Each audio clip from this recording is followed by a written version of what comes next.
Welcome to Wizard.com. I'm maths teacher Aditi. We have this question here. Which of the following is the next term in the series this?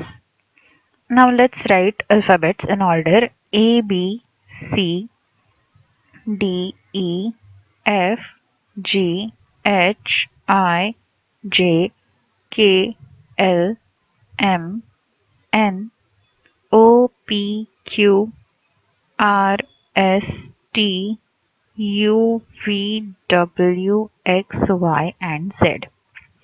Now, if we look at the given first term, it's X.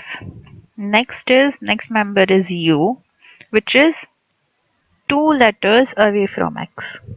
Then we have next member S, which is one letter away from U. Then we have next member Q, which is again two letters away from S. And with this pattern, we find that letters are arranged leaving 2, 1, 2, 1 and so on letters between two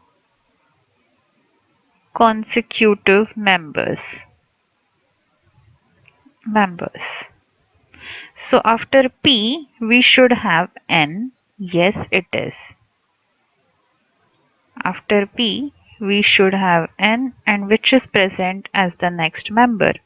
After N we should have K, which is correct, present as next member.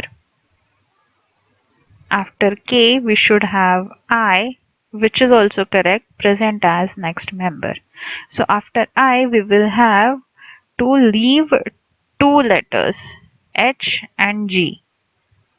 Then we'll get the next member, which is F. Therefore, next member equal to F according to pattern.